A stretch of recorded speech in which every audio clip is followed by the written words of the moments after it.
Assalamualaikum warahmatullahi wabarakatuh. Yang kami hormati Ibu Asris Karmawar Firdausi, SMMSC. Di sini kami akan mempresentasikan hasil proposal penelitian kami yang berjudul pengaruh streamer trust terhadap purchase intention dengan teknologi familiarity sebagai variabel moderasi pada live streaming shopping e-commerce di Indonesia. Sebelumnya, perkenalkan nama saya Azara Widya Safirana dengan NIM 141240278. Dan saya Aflakul Jabar Muzaki dengan NIM 141240277. Baik, kita masuk ke dalam materinya. Yang pertama, kita akan masuk ke bagian latar belakang penelitian, di mana penelitian ini itu dilatar belakangi oleh perkembangan live streaming shopping sebagai model pemasaran interaktif yang mendukung transaksi dilakukan secara real time. Nah, namun tingginya jumlah penonton dalam live streaming ini tuh tidak selalu diikuti dengan tingkat pembelian yang tinggi. Nah, dalam penelitian terdahulu yang kami temukan, itu disebutkan bahwa streamer trust itu terbukti berpengaruh positif terhadap purchase intention. Nah, penelitian tersebut itu juga mengemukakan atau menyarankan bahwa di penelitian selanjutnya bisa ditambahkan variabel moderasi berupa teknologi familiarity agar penelitian itu bisa disempurnakan. Nah, oleh karena itu, kami mengambil judul berupa pengaruh streamer trust terhadap purchase intention dengan teknologi familiarity sebagai variabel moderasi pada live streaming shopping e-commerce di Indonesia. Oke, selanjutnya kita masuk ke bagian rumusan masalah dan tujuan penelitian. Di sini untuk rumusannya ada dua. Yang pertama, apakah streamer trust berpengaruh signifikan positif terhadap purchase intention pada live streaming shopping e-commerce di Indonesia? Lalu yang kedua, apakah teknologi familiarity memoderasi pengaruh streamer trust terhadap purchase intention pada live streaming shopping e-commerce di Indonesia?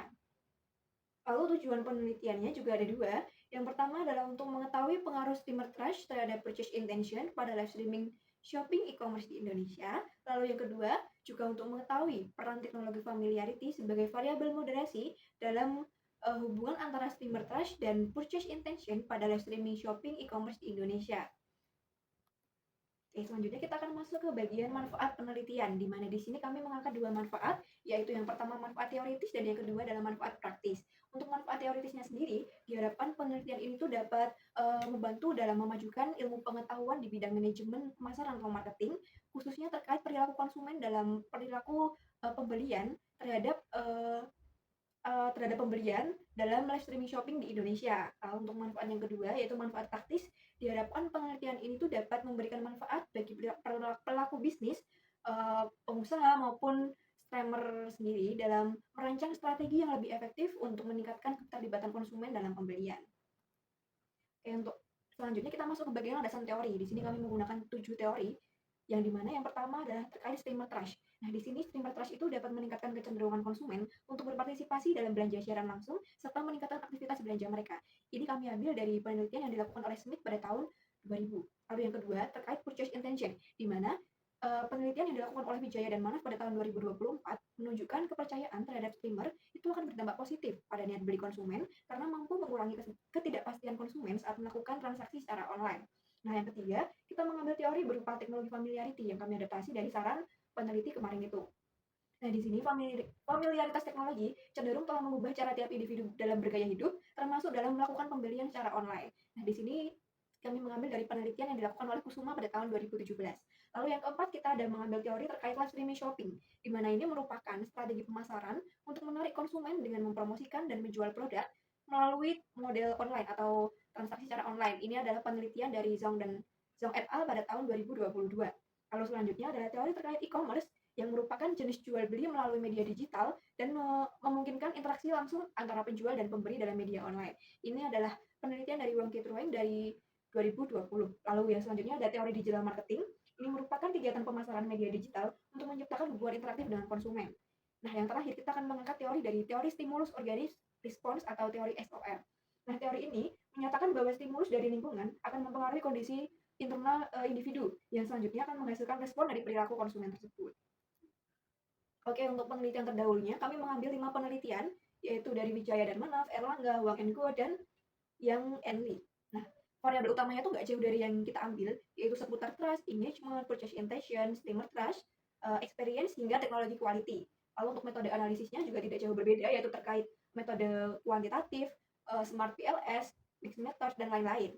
Nah, untuk hasil temuan utamanya juga terkait variabel trust yang berkontribusi positif meningkatkan purchase intention, lalu kredibilitas streamer itu adalah aspek krusial dalam penentu lihat beli. Yang ketiga ada trust terbukti menjadi elemen sentral keputusan belanja live streaming.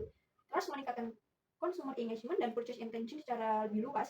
Dan yang terakhir yang kami adaptasi terbaru yaitu terkait kualitas teknologi, platform terbukti meningkatkan purchase intention seperti itu. Next. Nah, untuk hipotesis penelitian kami sendiri terdiri dari dua hipotesis. Yang pertama, itu adalah streamer trust berpengaruh signifikan positif terhadap purchase intention pada live streaming shopping e-commerce di Indonesia. Lalu yang kedua adalah teknologi familiarity memoderasi pengaruh streamer trust terhadap purchase intention pada live streaming shopping e-commerce di Indonesia. Oke, ini untuk kerangkanya agar lebih dapat dipahami. Jadi, tadi H1-nya adalah streamer trust akan mempengaruhi purchase intention, lalu H2-nya teknologi familiarity akan memoderasi pengaruh dari streamer trust ke purchase intention ini, kayak mau memperlemah atau memperkuat seperti itu. Next. Oke, kita selanjutnya akan masuk ke bagian rancangan penelitian, di mana yang pertama, research strategi yang kami gunakan adalah pendekatannya berupa survei.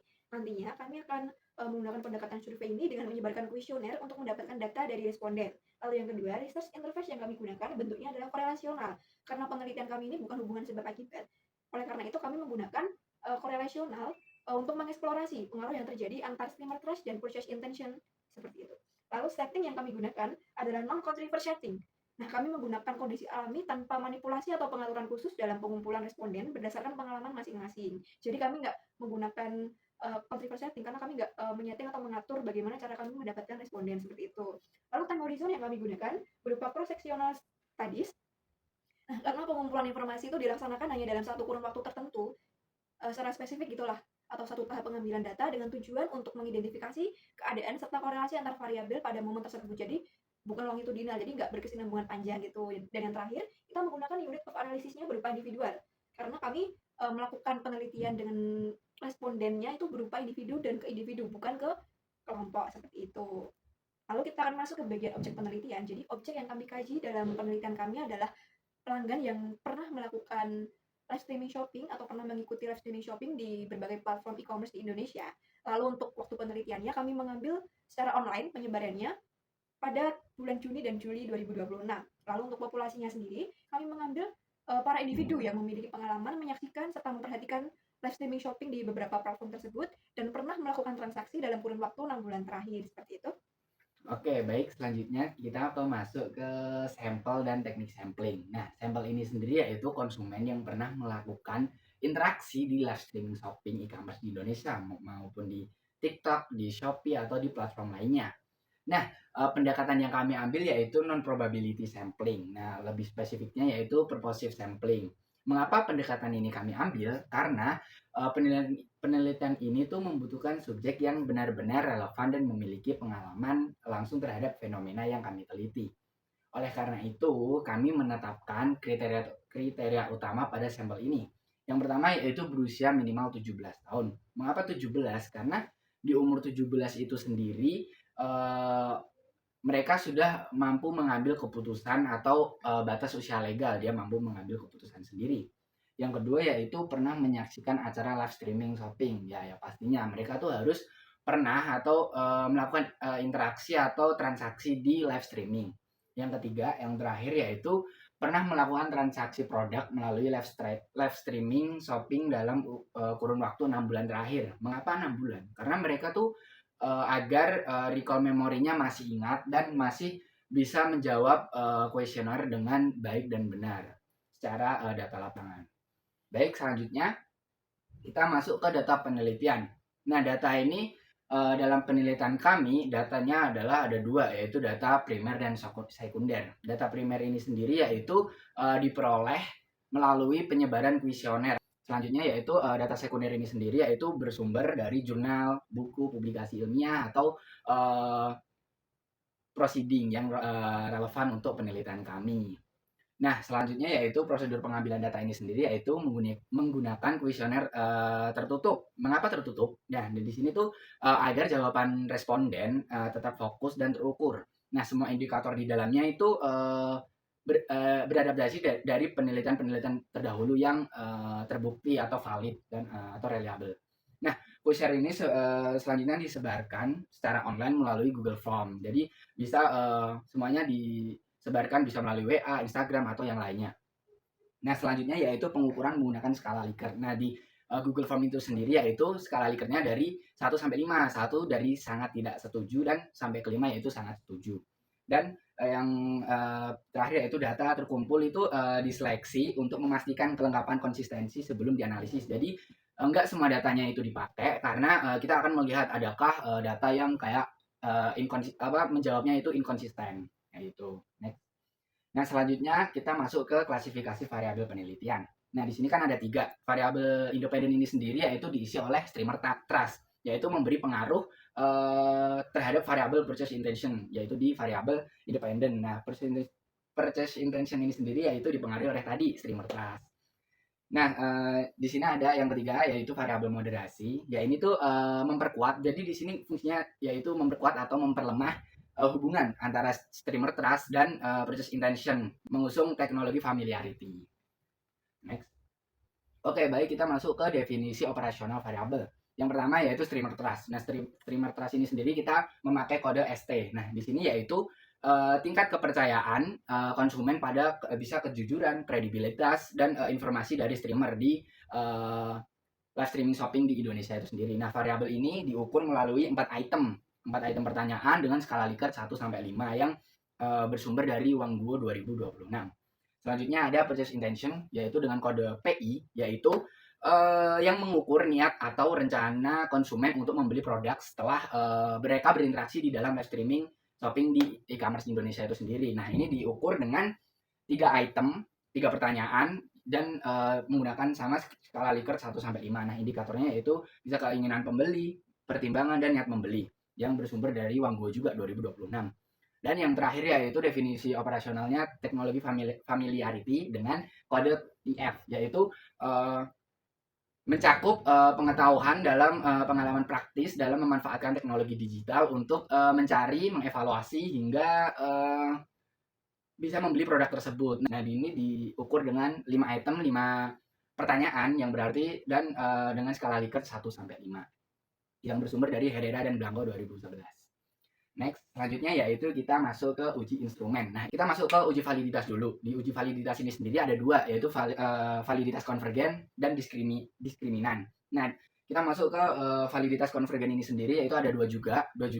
Dia menggunakan 2 parameter. Yang pertama yaitu outer loading dan yang kedua average variance extra. Nah, di sini kriterianya yaitu dapat dikatakan valid ketika outer loadingnya itu memiliki nilai lebih dari 0,7. Dan untuk AV ini sendiri dapat dikatakan valid itu ketika memiliki nilai lebih dari 0,5. Nah, selanjutnya masuk ke dalam validitas diskriminan. Nah, ini parameternya yaitu HTMT, yaitu heteroid monotrade ratio. Nah, ini dapat dikatakan valid ketika nilai dia itu kurang dari 0,9. Nah, setelah di uji validitas ini sendiri ada uji reliabilitas. Nah, di sini memiliki 2 kriteria untuk memenuhi untuk dikatakan dia itu reliable yang dengan mengukurnya kurang lebih dari 0,7. Nah, ini semua acuannya yaitu Hari et al 2021. Nah, selanjutnya yang terakhir yaitu pengolahan data. Nah, pengolahan data ini menggunakan Smart PLS versi 4. Nah, alasan utama memilih SMPLS ini sendiri adalah karena kemampuannya itu yang sangat efektif dalam menguji hubungan antar variabel yang kompleks secara simultan. Nah, sekaligus tuh melibatkan variabel moderasi di dalamnya. Nah, secara garis besar analisisnya itu akan dibagi menjadi 2, yaitu outer model. Jadi outer model ini sendiri itu untuk mengevaluasi hubungan indikator dengan konstruknya melalui konstruk reflektif. Nah, proses analisisnya ini sendiri yang ada 3 tahapan simetris yang diawali dengan evaluasi outer model. Nah, di sini tuh setelah itu ada inner model, dilanjutkan pengujian inner model untuk melihat nilai R square, F square, dan Q square. Nah, dan diakhiri dengan proses bootstrapping, yaitu bootstrapping ini untuk menguji hipotesis dengan melihat nilai p-value-nya, yaitu serta t statistik di atas 1,96 pada tingkat signifikasi 5%. Nah, tahapan inilah yang menjamin hasil analisis kita nantinya tuh objektif dan dapat dipertanggungjawabkan. Baik, itu yang dapat kami presentasikan. Mohon maaf jika ada kesalahan atau kata yang kurang mengenakan. Sekian dari kami. Terima kasih. Wassalamualaikum warahmatullahi wabarakatuh.